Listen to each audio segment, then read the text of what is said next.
Labą dieną. Tinklalaidėje Savanorio akiratyje svečiuojasi Kornelija Dudaitė, tarptautinių santykių ir diplomatijos mokslų magistrė, Lietuvos funkcinio sporto čempionė, civilinį darbą. Kornelija dirba Lietuvos karo akademijoje atrankų centre.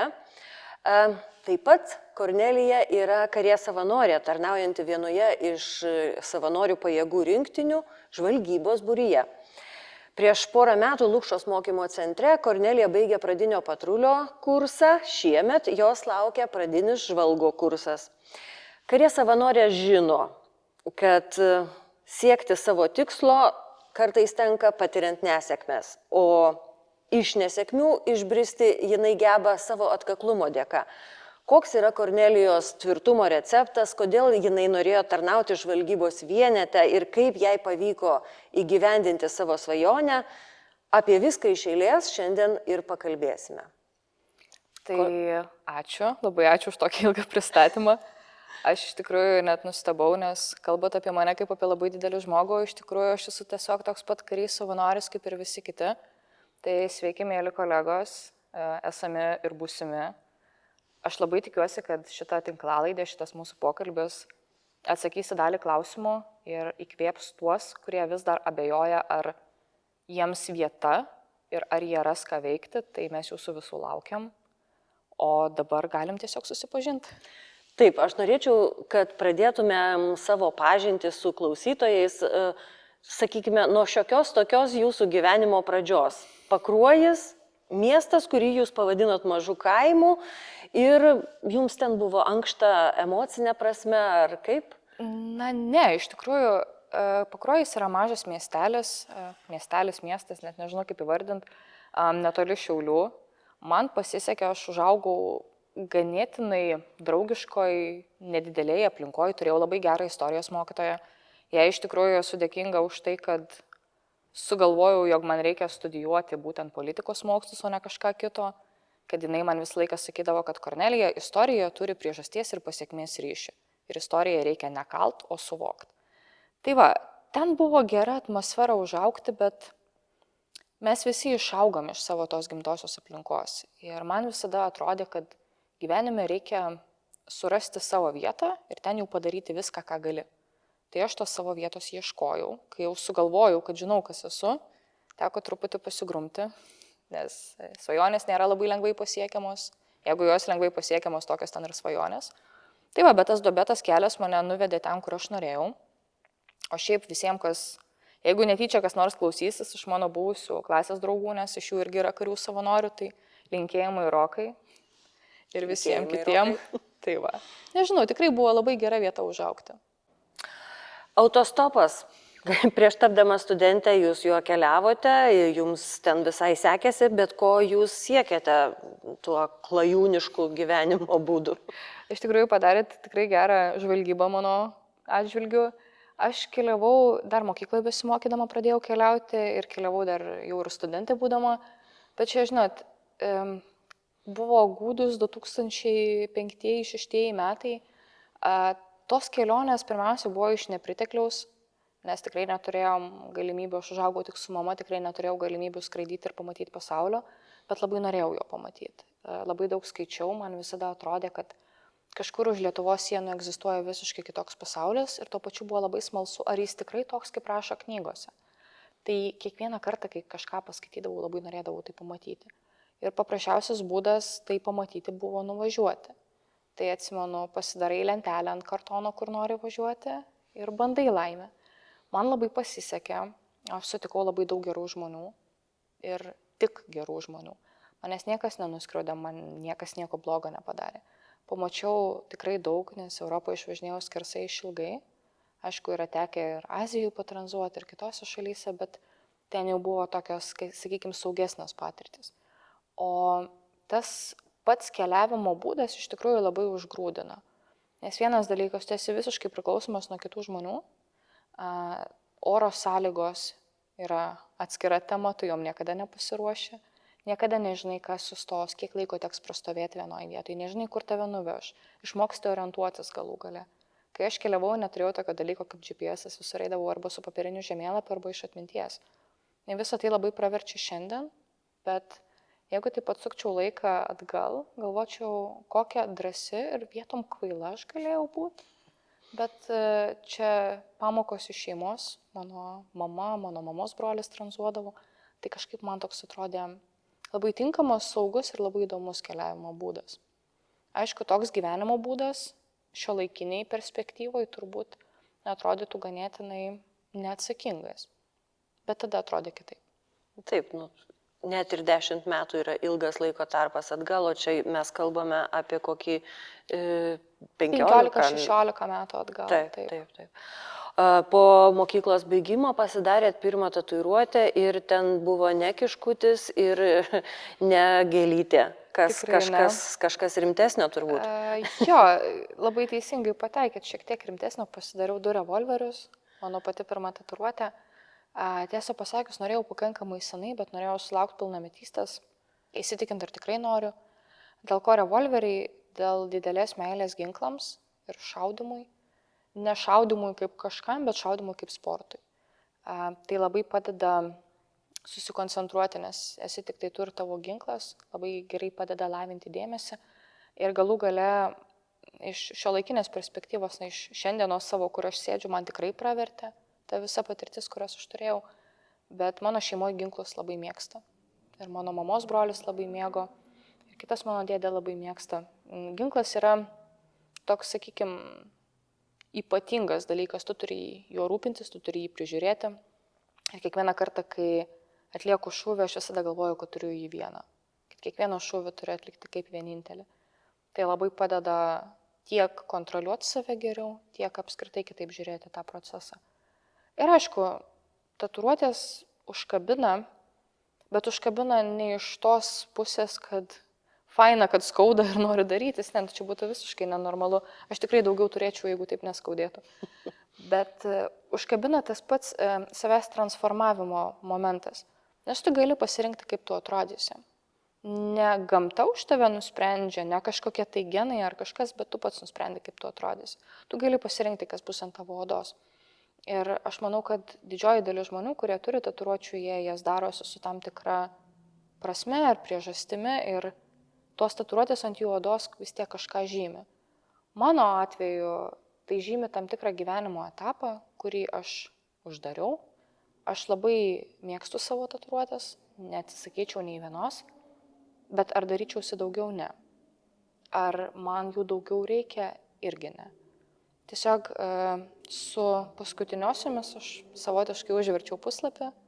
Aš esu labai dėkinga tam gyvenimo etapui už tas patirtis, kurias aš gavau.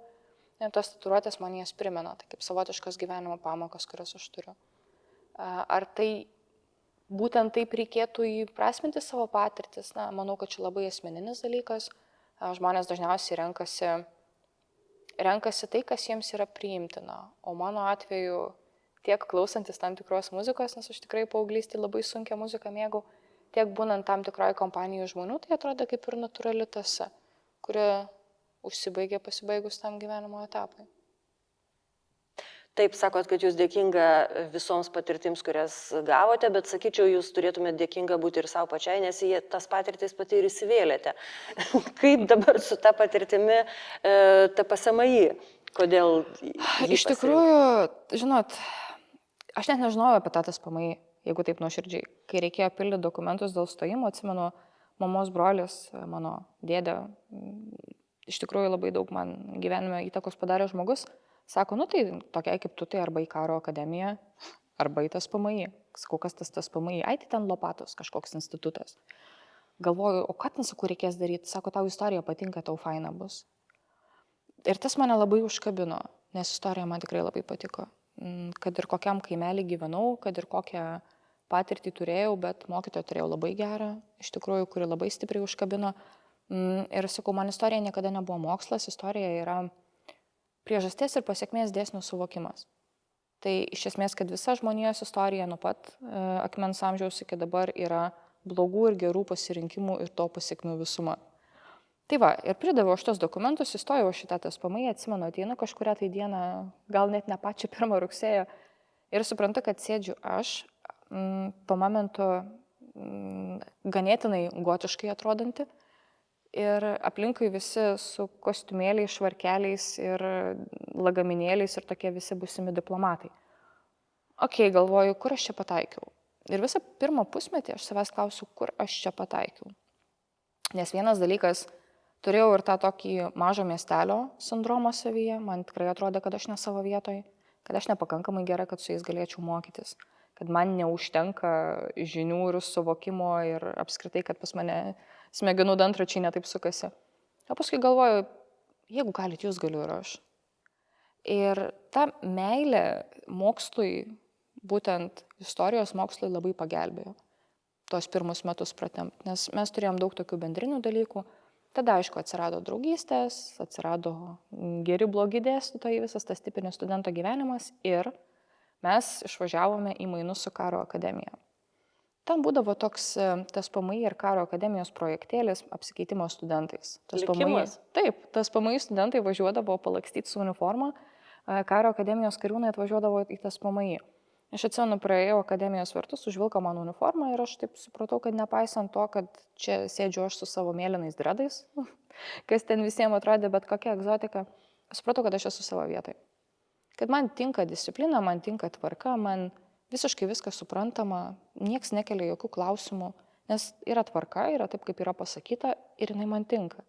Ir stebuklas, kad dabar tie žmonės, kurie tada buvo mano vadai ir mano kolegos Karo akademijoje, tai linkėjimai kapitonui Dzencevičiui. Tai va, ir iš tikrųjų jie man parodė, kad ta kariuomenė turi tokį visai žmogišką veidą. Nes iš tiesų 90 kažkelintaisiais, ar ne, Lietuvos kariuomenė turėjo dar daug to sovietinio palikimo. Mes visi buvom girdėję istorijų apie gerus ir blogus dalykus kariuomeniai. Ir apie tai, kad iš to išaugama, aš pamačiau būtent iš tų būsimų jaunų leitenantų ir ačiū jiem už tai, kad jie tikrai labai gerą įspūdį paliko. Tai aš žinojau, kad ta mintis, kad man reikia į kariuomenę, va tada ir nusėdo, o aš buvau 3 kurse. Tai va, užsikabinau, bet nežinau, ką su tuo daryti, nes reikėjo ir bakalaurą pabaigti. Tada įstojau į magistrą ir tada prasidėjo karas Ukrainoje 2014 metais. Ir didelė dalis mano draugų, mano tuometinės tokios civilinės aplinkos, turėjo vienokių ar kitokių ryšių su kažkuo. Tai atsimenu, pačioj 14 metų pabaigoj mano geras draugas iš Vilniaus Žalgirio futbolo fanų klubo, taip reikėtų sakyti, paskambino, sako, žiūrėk, yra toks reikalas, reikia nuvažiuoti į Ukrainą. Sakau, o tu juokauji, taigi karas. Ne, tai sako, čia viskas gerai, į Kijevą nulėksim, sako, reikia nuvežti žmonėm pagalbos, paramos. Nu ką, sakau, tai kodėl aš? Nu tai sako, tu vis tiek visur varai, viską darai, pasirašysi. Galvoju, okei, reikia nuvažiuoti, tuo labiau, kad žmonėm reikia pagalbos. Tai mes turėjom paaukotą džipą, kuriam susimetėm patys pinigų, ten dar kažkas paaukojo kažkokios tai humanitarinės pagalbos. Jūs dviese buvote? Taip, ir mes išvažiavom dviese. 2015 metų žiemą, tai dabar jau tiksliai neatgaminsiu, bet žinau, kad kovo 8 Maidane turėjau selfie, tai jau po visko. Bet iki to, nuvažiuoja mes 2 civiliai į Kijevą, turim paimti žmonių ir turim su jais važiuoti į pietus, į Mariupolį. Sakau, ką mes tam Mariupolį? Tai sako, pas Azovą važiuosim. Važiuosim, tai važiuosim. Nei, aš žinau, kas tas Azovas, nei man rūpi. Nuvažiavom mes ne į patį Mariupolį, nuvažiavom su keliais žmonėm, kurie turėjo prisijungti prie bataliono. Nuvažiavom į Berdianską, kur buvo bataliono būstinė. Ir šiek tiek pasilikom ten svečiuose. Į detalės neįsiu, nes tie žmonės vis dar yra ten, vis dar yra fronte. Ačiū Dievui, visi dar gyvi. Bet tada, kai buvom pas juos, man įstrigo 2 dalykai. Pirmas dalykas, kad tėvynės ginti ėjo visi. Skusti, lupti, tatuiruoti, inteligentai ir mažesni inteligentai. Į Azovo batalioną ėjo tie, kuriem iš tiesų rūpėjo, kas bus su Ukraina. Nes atsiminkim 2015 metais, kai iš esmės agresija vyko dar pakankamai neseniai, pasaulis buvo aklas. Didelė dalis tos pačios Europos kažkaip į tą reikalą žiūrėjo kaip, tai čia savi su savais pykstasi. Niekas nedarė didesnės skirties tarp Rusijos ir Ukrainos. Ir iš tiesų, kai mes buvom ten, jie kažkaip taip mus pamokė, kaip ginklą paimti rankas, kaip granatą išmest. Ir sako, ruoškitės, nes jūs sekantys. Ir man tas labai įstrigo.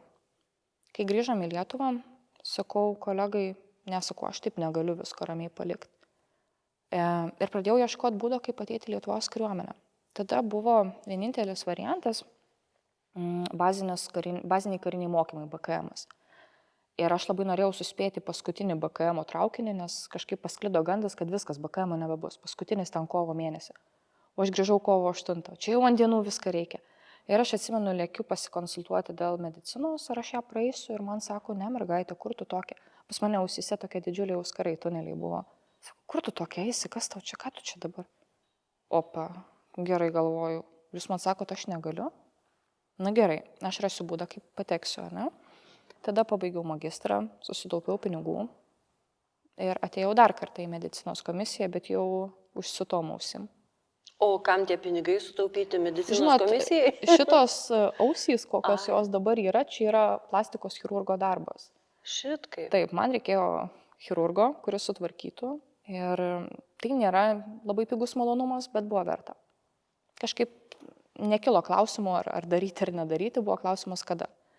Tai va, susitvarkiau aš tas ausis, dar atsimenu siūlės neišimtos, o aš jau stoviu Mindaugo gatvėje. Ir praėjau, savo dideliai nuostabai praėjau, gal, sakykime, nebuvo visi labai sužavėti mano mintim, aš turiu omeny, ten jiem buvo neįprasta, kad 26 man tada buvo, kad tokių metų žmogus ir su 2 aukštaisiais, kaip sako, sugalvojo, kad iš šaukimo eis. Nes Lietuvoje buvo visiškai nesenai atnaujinta nuolatinė pradinė privalomoji karo tarnyba. Žodžiu, į BKM jūs jau nebespėjot, jūs jau tapote šauktinė. Taip, aš iššokau iš šaukimo traukinį. Gerai, mane priėmė, viskas tvarkoj. Sako, čia tau reikės prisistatyti Liepos mėnesį ir važiuosim į Klaipėdą. Kodėl į Klaipėdą? Todėl, kad greičiausiai. Aš neturėjau didelio noro laukti. Sakau, kur bus pirma vieta, ten ir važiuosiu. Ir sako, tai važiuosi į Dragūnus. Sakau, gerai, man tinka. Sako, tau tikrai tinka Dragūnai? Nu taip, sakau, tinka. Nieko nežinojau. Ir visada gyvenime laikausi tos nuomonės, kad nereikia nieko klausinėti, nes gandai dažniausiai būna melagingi, tai reikia pačiam pasiimti viską. Ir aš važiavau nežinodama absoliučiai nieko. Kaip dabar atsimenu, nuvažiavom, išlipom iš autobuso, aš ir aplinkui 18-mečiai jaunuoliai. Bet nieko, viskas gerai buvo. Priminkit, koks amžiaus skirtumas žirklės tos buvo? Sakykime, man buvo 26, daugumai buvo 18-19, mano skyriaus vadas buvo 21 gal.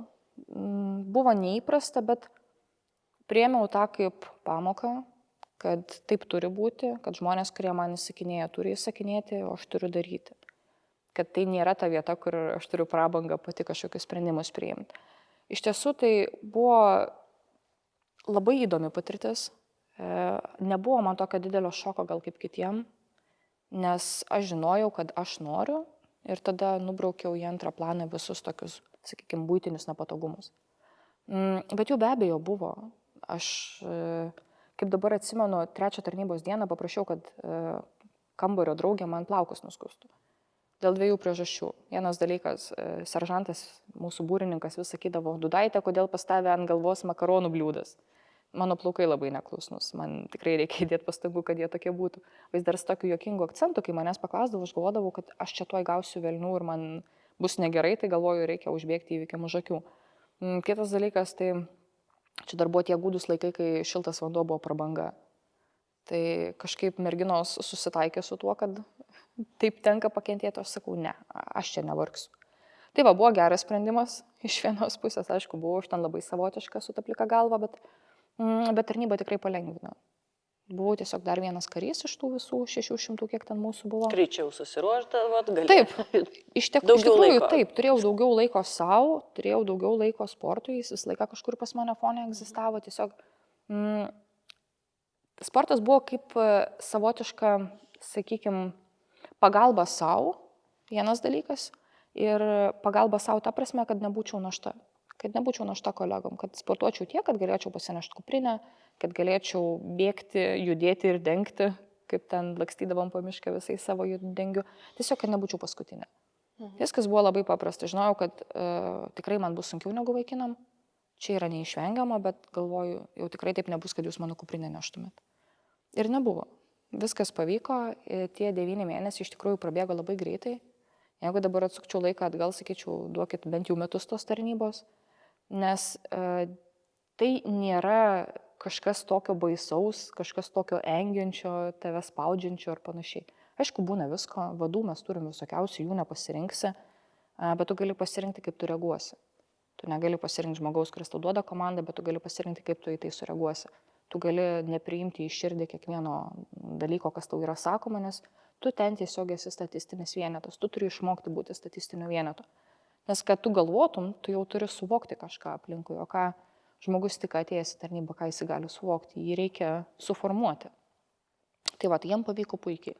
Supratau, Kornelija, dar norėčiau truputėlį grįžti trumpai į tą PSMI baigusiųjų jūsų visą grupę. Jūs jiems turbūt atrodėt balta varna, nes jie po baigimo turbūt nusėdo ministerijų koridoriuose. Taip. O jūs nuskusta galva lakstėt po Lietuvos miškus poligonuose ir po šauktinių dar ir į Kaspą nuėjote. Taip, man iš tikrųjų labai pasisekė, nes aš žinojau, ko noriu. Negaliu sakyti, kad mano bendrakursiai nežinojo, ko nori, bet iš tikrųjų mokiausi su labai plačiu spektru skirtingų žmonių. Nes tiek politologas Linas Kojala, tiek Vytautas Sinica, kuris dabar su nacionaliniu susivienijimu yra vienas iš matomesnių Lietuvos jaunosios kartos politikų, tiek Ieva Kačinskaitė Urbonienė, visi šitie žmonės buvo mano bendrakursiai.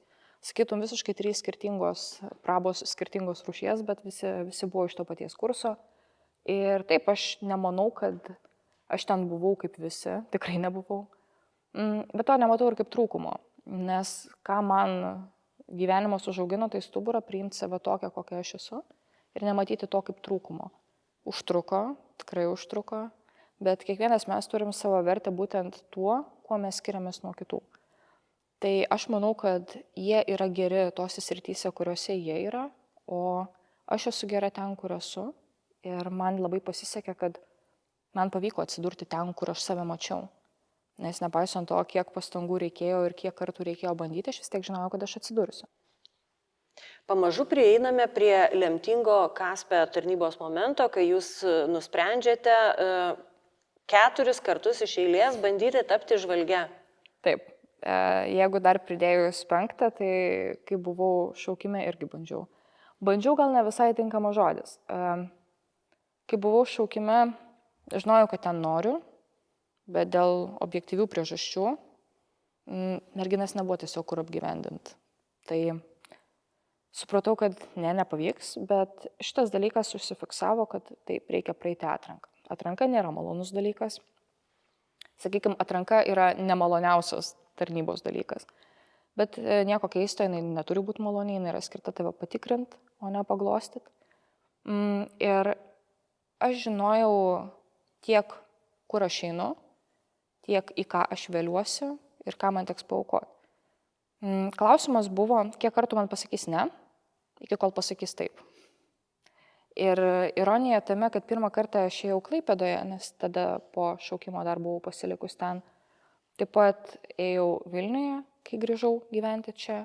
Ir galų gale man laimė nusišypsojo Kaune. Sakyčiau, čia toks gal atrodo kaip šakinėjimas per miestus, bet labiau tikslas buvo patekti į tą komandą, kuri norės dirbti su manim ir kuri norės investuoti į mane kaip į specialistą vienos ar kitos rūšies.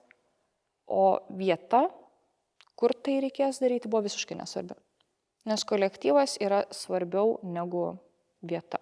Čia kalbat apie žvalgybos vienetą, ar ir apskritai ir Kaspe, tarkime, skyrius irgi kaip kolektyvas yra svarbiau? Sakyčiau, absoliučiai abiem atvejais visiškai nesvarbu, kur, svarbiausia su kuo. Nes kai tau reikės vykdyti užduotis, kad ir kokioj aplinkoje tu bebūtum, jeigu tu būsi su tai žmonėm, kuriais tu pasitikė pirmiausia ir kurie pasitikė tavim, užduotį jūs padarysit. Ir atitinkamai, jeigu nebus pasitikėjimo ir pagarbos, užduoties jūs neatliksit. Net jeigu vienu atveju jūs sėdėtumėt pelkėje, kitu atveju šiltnamio sąlygose būtumėt vis tiek įvykdysit tą užduotį, kurią darysit su tais, kuriais pasitikėt. Tai va, viskas, kaip sakau, atrodo 4 kartai, ne? Daug. Iš kitos pusės, jeigu būtų reikėję, būčiau atėjus ir 5 ir 6.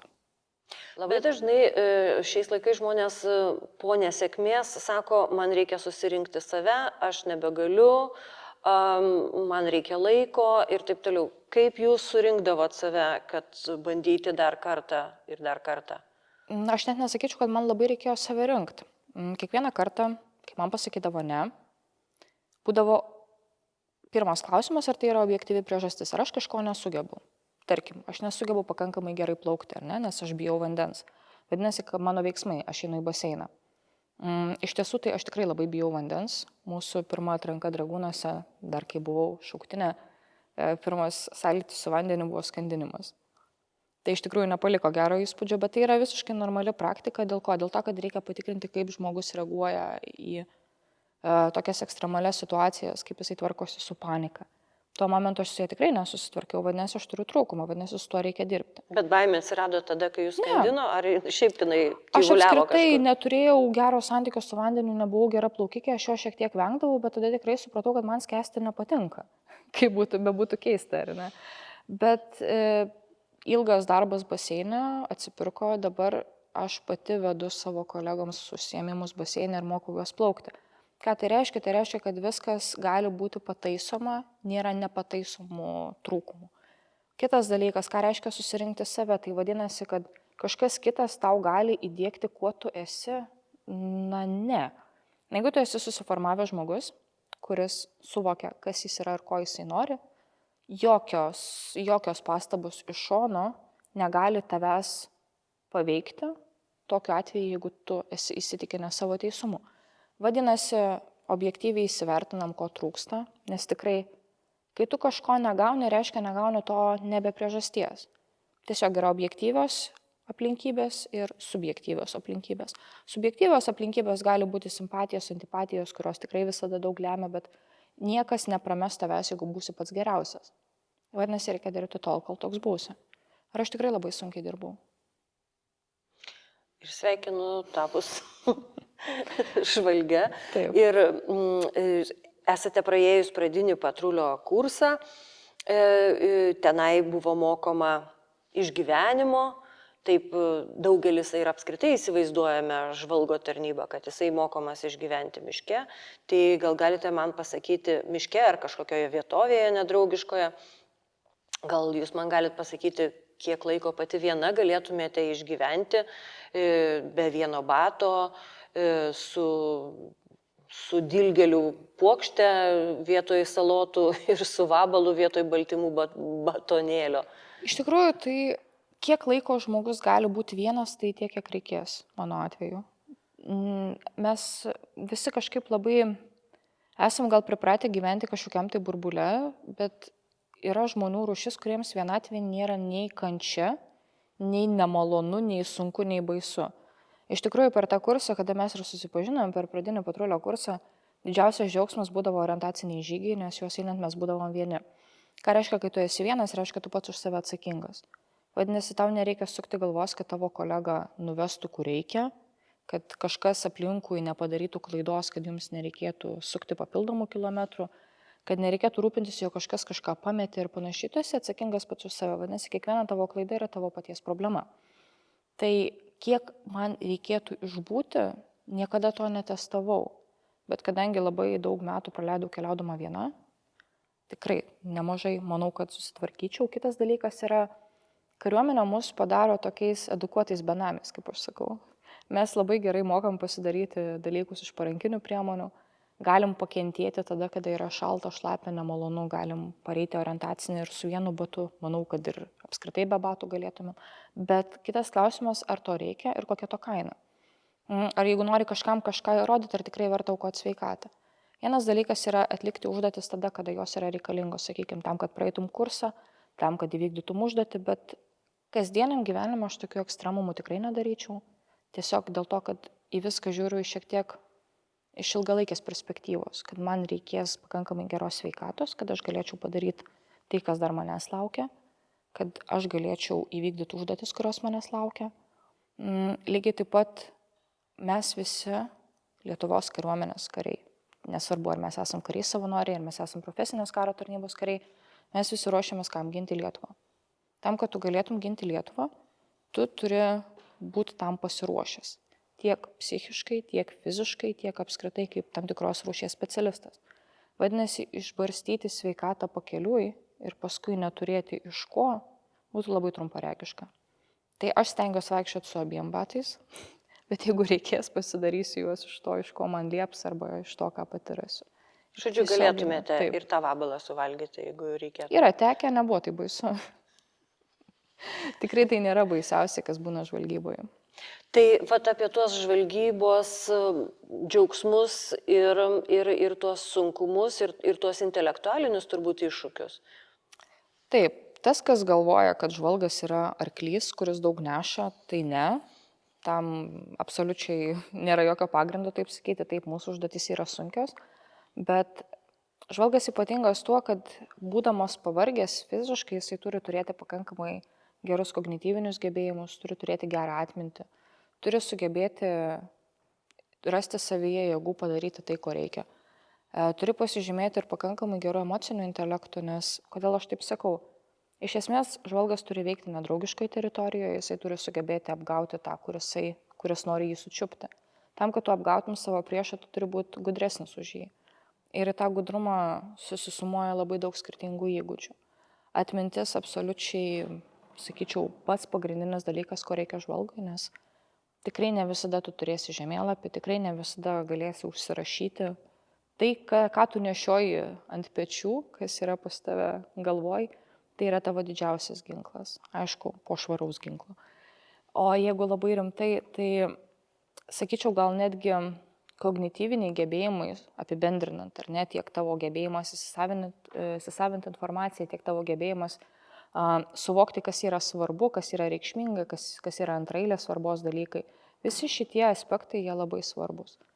Ir per žvalgų atrankas, aš dabar jau galiu įvertinti iš perspektyvos, žmonės galvoja, kad atranka yra skirta tave kažkaip suniekinti, skirta tave nuvaryti. Ne, atranka yra skirta patikrinti, koks tu esi, kai tu esi vienas, pavargęs ir sušalęs. Kodėl? Todėl, kad jeigu tu sugebi savo funkcijas atlikti tada, tu jas sugebėsi atlikti visada. Ir kiekviena atranka būtent man duodavo tą, kad aš žinodavau, kur yra mano lūžio taškas. Bet tas lūžio taškas nereiškia, kad viskas, tu nuleidai rankas ir viskas baigėsi. Ne. Tiesiog po lūžio taško tu turi atsistoti ir eiti toliau. Dėl to, kad užduotis dar nesibaigė. Kažkada esat pasakiusi, kad mesti yra labai lengva, bet tai gali tapti ilgalaikiu įpročiu. Todėl mesti niekada neverta. Tikrai ne. Nes iš tikrųjų žmonės, mes tokie padarai esame linkę rinktis lengvesnį kelią. Taip jau yra užkoduota mūsų evoliucijoje. Bet tuo mes ir skiriamės nuo kitų būtybių, kad mes turim protą. Tai yra sąmonė, kurią mes galim įjungti tam, kad mums padėtų arba mums trukdytų. Jeigu tu visą laiką galvoji, turėsi tą mintį, kad aš nebegaliu ir man reikia mest, anksčiau ir vėliau ta mintis perlips visas kitas. Ir atitinkamai, jeigu tu tą mintį visada grūsi į dėžutę ir dėsi kažkur į smegenų kampelį, manau, kad pavyks. Kodėl sakau manau, nes visą laiką yra neobjektyvių aplinkybių. Bet jeigu negausi traumos ir nesusilaužysi kojos, ko gero viskas pavyks. O gal galit papasakoti kažką tai tokio nerealiai neįtikėtino, ką teko patirti, tarkim, žvalgų varžybose užsienyje arba pratybose čia Lietuvoje, taip, kur sveikas protas atrodo, nesugalvotų tokių užduočių. Iš tikrųjų, dabar labai gerai priminėt, kuo yra ypatingi žvalgybos padaliniai, kad mūsų pratybos, varžybos ir visi kiti dalykai, jie labai stipriai skiriasi nuo to, ką veikia kariuomenės reguliarieji padaliniai. Todėl, kad mes visi turim šiek tiek mažiau savisaugos ir gal šiek tiek daugiau noro padaryti kartais ne visai protingų, kartais rizikingų, bet tikrai smagių dalykų. Tai va, šiemet mes su mūsų antros rinktinės žvalgybos būrio komanda laimėjom pirmą vietą Danijoje. Ten vyksta tokios varžybos, kurios vadinasi Blue Nail. Blue Nail kaip mėlynas nagas. Tai galite įsivaizduoti, kodėl toks pavadinimas? Negaliu. Nušalo nagai turbūt. Taip. Danija tokiu metų laiku, tai yra vasario mėnuo, yra labai žvarbi ir nedraugiška šalis. Nedraugiška ta prasme, kad yra labai drėgna. Ir šiemet, man atrodo, jeigu neklystu, kiek pasakojo patys danai, kad vieni iš rekordinių liūčių metų.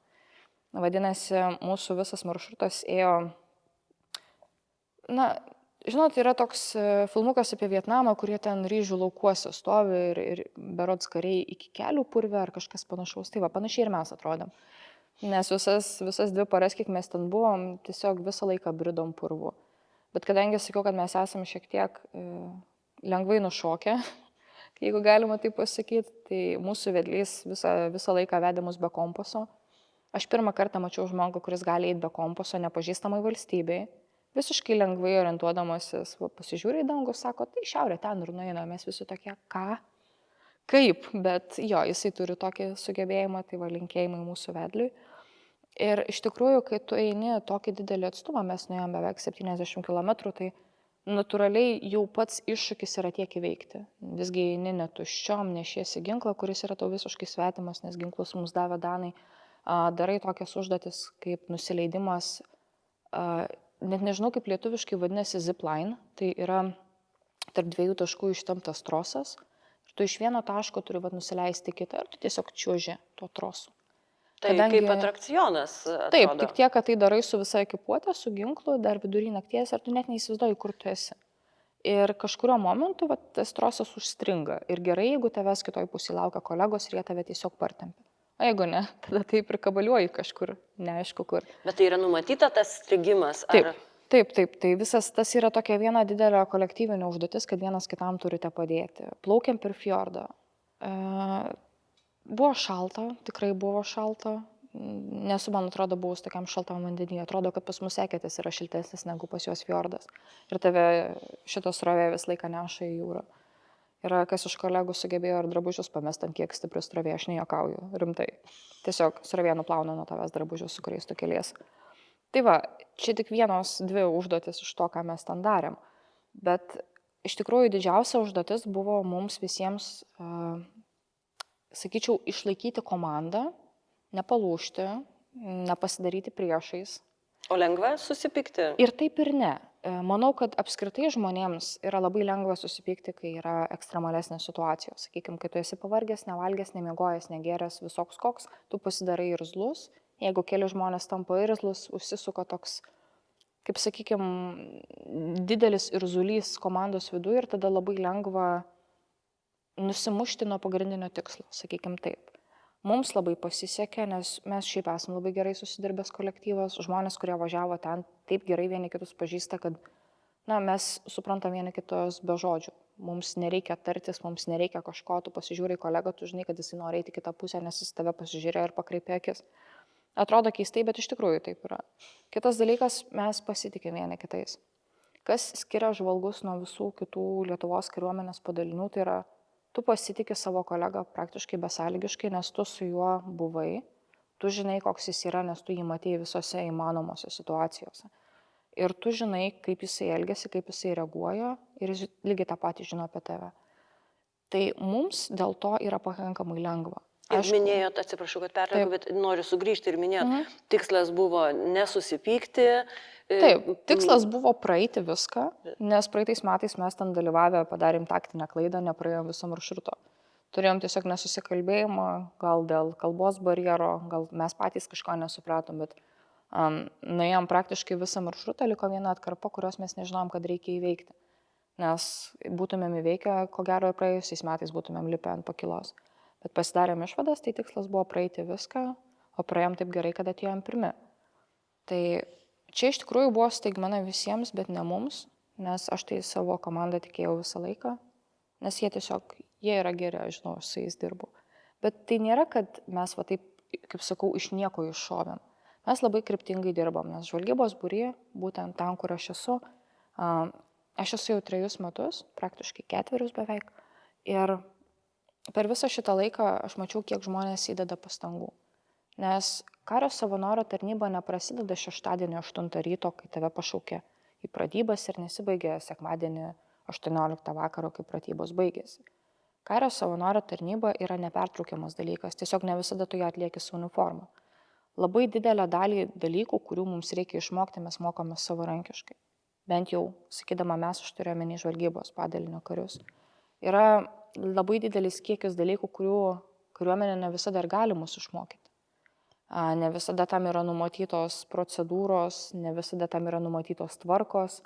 Ir tuo yra dėkinga kario savanorio tarnyba, kad tu kaip civilis asmuo gali ruoštis pats. Tu gali susirinkti su savo komanda ir tu gali ruoštis pats.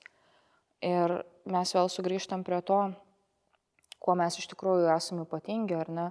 tai yra motyvacija. Ir motyvacija toks labai nuvalkėtas žodis, kuris man nepatinka, bet kol kas žmonėje nesugalvoja geresnio. Motyvacija yra noras būti geru kariu. Ir kai tu nori būti geru kariu, tu gali susirinkti darbo dieną vakare su draugais pasimokyti mazgus rišt, tu gali susirinkti pasižiūrėti, kaip čia geriau tą droną valdyti, tu gali susitvarkyti transporto priemonę, kad jinai būtų tinkama judėjimui. Yra daugybė tokių mažų smulkmenų, iš kurių susideda gera tarnyba ir iš ko susideda geras karys ir geras specialistas. Tai va, aš esu labai dėkinga, kad pas mane tokie kolegos, kurie nori tai daryti. Tuo pačiu norėčiau jau į pabaigą, einant mūsų pokalbį, norėčiau prisidėti prie jūsų to pasakymo, kad daug ką gali, būdamas kariu savanoriu, daryti pats ir daryti savo laisvų laiku. Tai įtariu, kad jūsų kultivuojamas funkcinis sportas ir žinoma ir titulas, sveikinam, esate čempionė funkcinio sporto, tai irgi yra tas dalykas, ką jūs darote tarsi ne tik dėl savęs, bet ir dėl to, kad būtumėt stipresnė tarnyboje. Taip, jūs labai teisingai pasakėt, apskritai pas mane tikriausiai gyvenimas, tas funkcinis sportas net nebūtų atsiradęs, jeigu ne Lietuvos kariuomenė, nes būtent krašto apsaugos savanorių pajėgos mane išsiuntė į pirmas varžybas, kur aš net nežinau, nei kur aš važiuoju, nei ką aš veikiu. Man labai nepatiko, galvoju, kas čia per nesąmonė, nes mes su drauge likom prieš paskutinės komandinėse varžybose. Galvoju, kas per nesąmonė, reikia laimėti. Kitais metais laimėjom. Dėl ko? Dėl to, kad labai norėjom, lygiai tas pats. Ir kuo yra iš tikrųjų ypatinga karo savanorių tarnyba, kad ten yra vietos absoliučiai visiems. Jeigu, sakykime, profesiniai karo tarnybai tavo pareigos yra ganėtinai griežtai išbrėžtos, būdamas karys savanorius, tu gali pats rinktis, kuo tu nori būti. Kiekvienas karys yra naudingas, kiekvienas karys turi kažkokią savo funkciją, savo stipriasias vietas ir kiekvienam yra ta vieta randama ir pritaikoma. Gal kartais šiek tiek liūdna, kad žmonės dalykus gauna labai greitai, labai lengvai ir ne visada juos vertina. Čia, sakykime, nebūtinai kalbu apie tarnybą, kalbu bendrai apie gyvenimą sportą, aš irgi tą patį matau, kad labai didelė dalis labai talentingų žmonių sportą meta pakankamai greitai, nes jie atsikanda greitų pergalių. Tai aš visiems, kas mūsų klausosi, norėčiau palinkėti neužsikabinti ant greitų pergalių, nes jos tau duoda labai mažai. Iš tikrųjų, žmogui daugiausiai duoda pralaimėjimai, nes tik iš jų tu mokaisi. Nes kas iš to, jeigu tu stovi ant pjedestalo be jokios kitokios pamokos? Nes būtent pamokos, kai tau kažkas nosį patrina į purvą, jos priverčia kažkaip nusileisti ant žemės, įsivertinti savo trūkumus ir tada kažką su savim gero padaryti. Tai Kornelija, lieka paskutinis jūsų sakinys. Mano paskutinis sakinys tikriausiai yra skirtas kiekvienam abejojančiam, ar jam yra vietos Lietuvos kariuomenėje, ar jam reikėtų ateiti, o gal ir jai, neskirstykim čia pagal lytis. Kiekvienas žmogus Lietuvos kariuomenėje yra reikalingas. Yra visiškai nesvarbu, ar jūs save matot kaip kariai savanori, ar jūs galvojate apie pradinę privalomąją karo tarnybą, ar jūs svajojate vieną dieną tapti generolu. Kiekvienas žmogus turi savo kelią, savo stipriasias pusės ir mums jūsų reikia. Nes Lietuva yra tiek saugi, kiek jūs norėsit prie to prisidėti. Tai aš visai kviečiu visus, kas tik galvojat, žengti tą žingsnį, užpildyti prašymą ir aš labai tikiuosi, kad su kažkuo iš jūsų būsim kolegos. Ačiū.